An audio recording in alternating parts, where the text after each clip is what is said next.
اس میں جمع کریں جو قرضے واپس کرنے ہیں ان پہ پیسہ جو لگنا ہے، اس میں جمع کریں جو تنخواہیں آپ نے سول اور ملٹری پینشنز میں دینی ہے. تو یہ 3 چیزیں ہی ایسی ہو جاتی ہیں، جو قرضوں پہ سود دینا ہے، جو غیر ترقیاتی اخراجات ہیں، اور جو دفاع کے اخراجات ہیں، یہ آپ کی آمدن سے بڑھ جاتے ہیں، آمدن سے زیادہ ہو جاتے ہیں ہر بار ہی. اور جب یہ آمدن سے زیادہ ہو جاتے ہیں تو آپ کو ظاہر ہے اپنا ریاست کو چلانے کے لیے قرض لینا پڑتا ہے. مزید قرض لیتے ہیں، اس سے مزید سود بڑھتا ہے، کیونکہ دنیا میں تو سود کے بغیر قرض آپ کو نہیں ملتا. یہ وہ کوئی اسلامی بینکنگ کا نظام تو نہیں ہے دنیا میں. اور جو اسلامی بینکنگ کے نام پہ اسلامی بینکنگ جس کو کہتے ہیں، اس میں بھی ایک لحاظ سے ایک قسم کا سود چھپایا ہوتا ہے، اس کو پروفٹ کہہ لیتے ہیں اور منافع کہہ لیتے ہیں، حصے دار بنا لیتے ہیں. ڈاکومنٹیشن میں ذرا سا فرق ہوتا ہے پر نتیجہ تو وہی ہوتا ہے. تو جب یہ جو ملک مقروض ہوتے ہیں ان کے لیے اسی طرح بحرانی صورتحال رہتی ہے ان کے لیے، اور ہم مسلسل 30 سال سے کم از کم بہت بھاری رقم پہ مقروض ہیں. اگر 22 کروڑ پاکستانی ہے تو ہر پاکستانی کوئی 1.5 لاکھ روپے کا مقروض ہے. صحیح. اعتزاز صاحب، کلبھوشن یادو آرڈیننس کی اگر بات کی جائے تو قومی اسمبلی میں بحث ہوئی، اپوزیشن اور حکومت میں بحث و تکرار کا جس طرح سے ہم نے منظرنامہ دیکھا، آپ کیا سمجھتے ہیں کہ حساس معاملات پر پوائنٹ سکورنگ ہو رہی ہے؟ اس سارے معاملے پر آپ کی کیا رائے ہے؟ کلبھوشن یادو کے بارے میں مجھے ایک بات سمجھ نہیں آئی آج تک کہ میاں محمد نواز شریف کی حکومت میں وہ گرفتار ہوا، ایران سے وہ پاکستان میں داخل ہوا اور گرفتار ہوا. جب پاکستان میں وہ داخل ہوا تو ایک اس کے پاس 2 پاسپورٹ تھے، ایک ایرانی پاسپورٹ تھا، ایک انڈین پاسپورٹ تھا، ایک ایرانی پاسپورٹ تھا. 2 پاسپورٹس پہ وہ ٹریول کرتا ہوا ادھر آیا. اس نے اپنی رضا کے ساتھ، رضاکارانہ طور پہ، کیونکہ نظر آتا ہے اس پہ کوئی جبر و اکراه نہیں ہے، اس نے بڑی اچھی سلیس انگریزی میں وہ تسلیم کیا کہ اس نے کیا کیا دہشت گردی میں منصوبے بنائے پاکستان میں اور کون کون سی دہشت گردی اس نے کی ہے. حاضر سروس وہ اس انڈین بیریا کا، بھارتی بیریا کا سروس کا کمانڈر تھا، یعنی کوئی کرنل کے رینک کا تھا، حاضر سروس تھا. یہاں اس کے ڈانڈے اس نے پھیلائے ہوئے تھے جاسوسوں اور دہشت گردوں کے ساتھ. دہشت گردی کی واقعات میں اس نے اپنا اقبالی جرم دیا ہوا تھا اور وہ ریکارڈ ہوا تھا، اور بڑا کمفرٹبلی بیٹھ کے، کوئی اس پہ جبر یا کوئی اس پہ توپ بندوق لٹکی ہوئی نظر نہیں آتی تھی. اس نے وہ سارا اپنا بیان دیا. تو پھر میاں محمد نواز شریف جو وزیر اعظم تھے اس وقت، انہوں نے اس کا نام ہی کیوں نہیں لیا؟ نام لینے سے ہی کتراتے تھے. اتنا بڑا ہمارے ہاتھ میں ٹاکنگ پوائنٹ آیا ہوا تھا ڈپلومسی میں، اتنا بڑا. اور میں نے تو میاں نواز شریف کو فلور آف دی ہاؤس پہ میں نے یہ کہا کہ اگر میاں صاحب یہ 2 الفاظ اپنی زبان سے ادا کر دیں، 2 الفاظ، ایک کلبھوشن اور دوسرا یادو، کچھ کہیں اس کی تعریف کریں، اس کی برائی کریں، اس کو سزا دینے کی بات کریں، اس کو جو مرضی کریں، کہیں اور کریں، لیکن کلبھوشن یادو 2 الفاظ وہ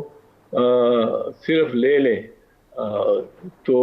میں 50,000 روپے Pakistan foundation for the blind کو دوں گا اپنی جیب سے. انہوں نے وہ نام ہی نہیں لیتے تھے اس کا.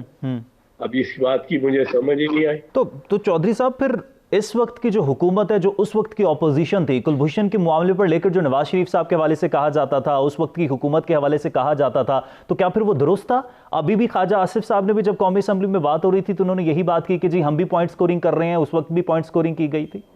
اصل میں پوائنٹ سکورنگ تو بہت ساری ہو رہی ہے، اور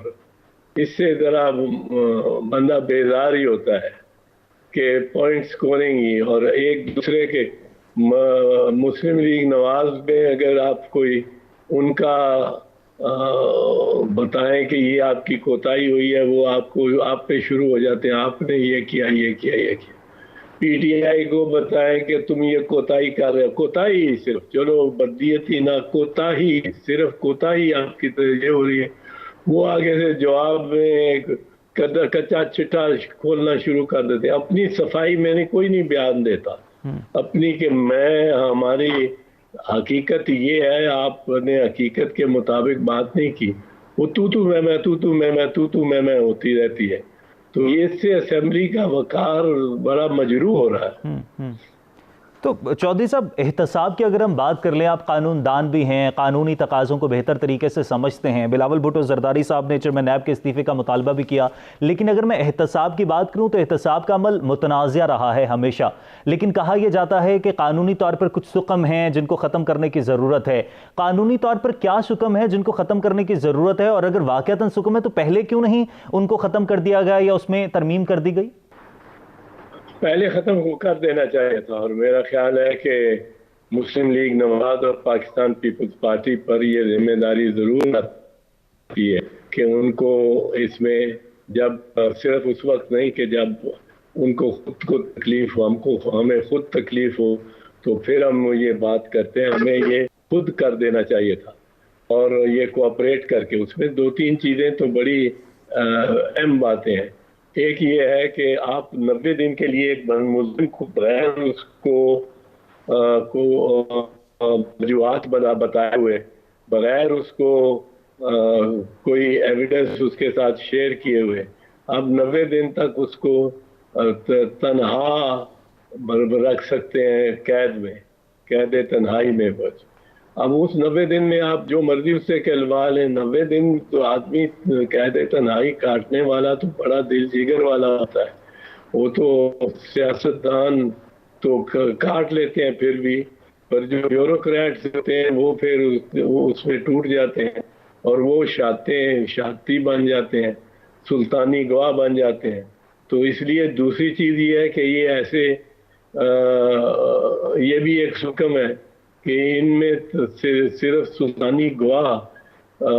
پر کے بیان پر مبنی فیصلے کیے جا سکتے ہیں ان کے۔ تو ان میں اگر یہ ہو تو یہ تو بڑا پریشان کرنے والی بات ہے نا، کہ آپ کو سلطانی گواہ، اور 90 دن آپ رکھیں ایک آدمی کو، نہ اس کی خاندان اس سے مل سکے، نہ اس کی کوئی وکیل سے ملاقات و رسائی ہو سکے، نہ اس کو پتہ ہو کہ باہر کیا ہو رہا ہے، کچھ ہو رہا ہے نہیں ہو رہا، کوئی اس کے لیے آواز اٹھ رہی ہے نہیں اٹھ رہی، اور تنہائی میں اس کو رکھا جائے۔ میں نے ایسی جیل کاٹی ہے تنہائی میں، ملتان جیل ضیاء الحق کی، اور 3-4 مہینے تنہائی میں کاٹے تھے، وہ بہت مشکل مہینے ہو گئے تھے، بہت مشکل۔ اور بہرحال ہم تو سیاستدان تھے، ہمیں تو کچھ جمے رہنے کا ایک عادت بھی ہوتی ہے، ایک کبھی مسئلہ ہوتا ہے، غیرت خودداری کا مسئلہ ہوتا ہے، اور وہ رستے میں رکاوٹ آتی ہے، ورنہ ہم میں سے بھی بہت سارے ٹوٹ جائیں۔ پر جو سول سرونٹس ہیں جو کہ بنیادی طور پہ گواہی دینے کے لیے تیار ہوتے ہیں، اور گواہی وزیروں کے خلاف وہی دیتے ہیں، وہ تو چوتھے 5ویں دن کہتے ہیں جی آپ کاغذ لائیں، اور جو آپ۔ لیکن چودھری صاحب، اگر نیب پر سپریم کورٹ بھی برہم ہے، اپوزیشن ادارہ ختم کرنے کے حق میں ہے، لیکن حکومت کی بات کی جائے تو وہ بلا تفریق احتساب چاہتی ہے، کس طرح سے اس سارے معاملے پر کنسنسس ڈیولپ ہو پائے گا؟ حکومت بلا تفریق اور بلا امتیاز تو یہ جو احتساب ہے اس کی طلبگار نظر نہیں آتی، ورنہ تو ان کے ساتھ بیٹھے ہوئے ہیں، عمران خان کی کابینہ میں بیٹھے ہوئے ہیں وہ لوگ جو مطلوب ہیں ریفرنسز میں یا انویسٹیگیشنز میں، جو کہ نیب کے روبرو اس وقت چل رہی ہیں اور کرنٹلی ایکٹیو استغاثے ہیں، تو ان کو تو اب نام لینا میں اس لیے نہیں چاہتا کہ وہ کیونکہ انوسینٹ پروون گلٹی کا ایک اس کا مقبول باقر صاحب نے بھی اپنی ججمنٹ میں، بڑی جامع ججمنٹ میں، خواجہ سعد رفیق کی ججمنٹ میں ذکر کیا ہے، تو اس حوالے سے نام نہیں لیتے، پر یہ ساری دنیا جانتی ہے کون سا ہے، کس کس کے خلاف ریفرنس ہو رہی ہے یا ہو گئی ہے، اور جس کے بارے میں اس کی کرپشن کی شاتیں ہر طرف مل رہی ہیں، لیکن چونکہ وہ گورنمنٹ میں بیٹھ گیا ہے اور عمران خان کے ساتھ ہے، اس لیے اس کو ایک استثناء قسم کی چیز ابھی ملی ہوئی ہے۔ یہ تو امتیازی لیکن چودھری صاحب اس پر بھی بات کرتا ہوں، نیب کے حوالے سے بھی بات کرتے ہیں، کچھ قانونی طور پر کچھ اور سوال ہیں اس پر بھی آپ سے جانیں گے، اور کچھ سیاسی طور پر اے پی سی کے حوالے سے بھی جانیں گے، لیکن یہاں پر بریک لیتے ہیں، بریک کے بعد واپس آئیں گے، ہمارے ساتھ رہیے گا۔